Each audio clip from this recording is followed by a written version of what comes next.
Good morning. It's Saturday morning. We're going to read from Acts 5, 7 through 11. After an interval of about 3 hours, his wife came in, not knowing what had happened. And Peter said to her, "Tell me whether you sold the land for so much." And she said, "Yes, for so much." But Peter said to her, "How is it that you have agreed together to test the Spirit of the Lord? Behold, the feet of those who have buried your husband are at the door, and they will carry you out." And immediately she fell down at his feet and breathed her last.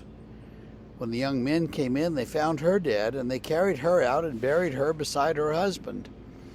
And great fear came upon the whole church and upon all who heard of these things. Well, I would imagine great fear would come on the whole church and all who hear these things, because Peter basically, trying to put this kindly, he didn't exactly kill her, but he said, "How could you do this?" And she fell over dead.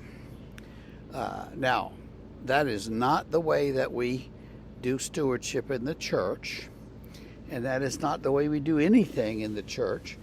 Though I do think sometimes we ought to be able to ask people the hard questions. Especially as their pastor, we should be able to say, "Look, are you doing this? Stop it." But it doesn't always happen that way, does it? There are times when we want to do things like that we get scared of. Well, but they give a lot, or they support us a lot, or they come to worship a lot, and we don't want to offend them, and all the other people who'd get offended and leave. And so all of this sort of self-preservation stuff kicks in, and you don't ask the hard questions. But you should. And if there's a hard question that you need to be asked, whatever it is, consider that we're asking, okay?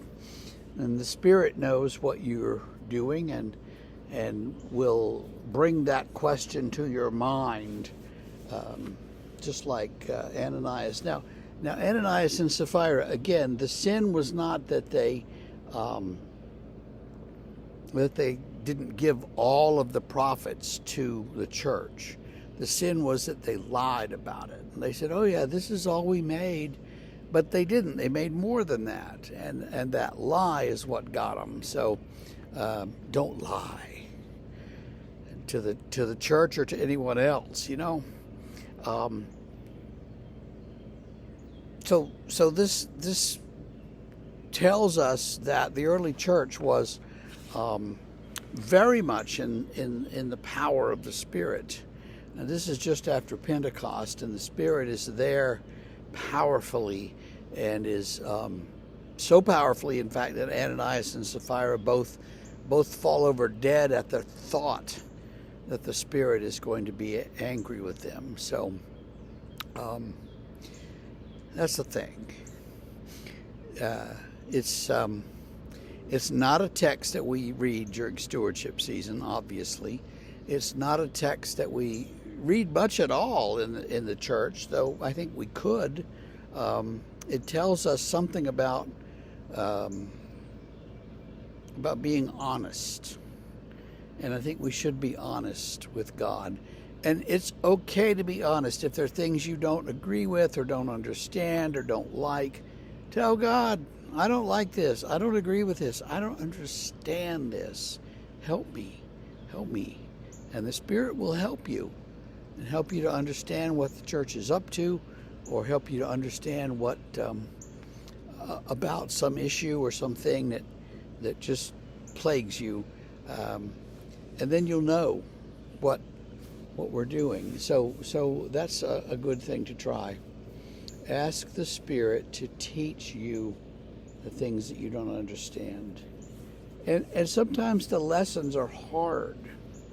We want everything to be easy, but sometimes it's hard. And the only way to learn something is through an experience. So if you want to learn patience, for instance, be ready to be aggravated.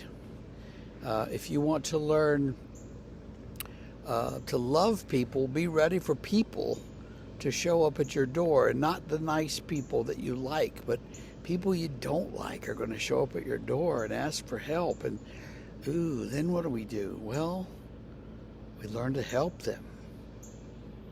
But that's difficult for us, isn't it? So there are all kinds of directions we could take this text, and I hope that you see that being honest with God is a good thing, and being honest with the church is a good thing too. And I hope that you have a great Saturday. Tomorrow's Mother's Day, and of course we won't do this tomorrow, but I will see you Monday morning. Have a great weekend.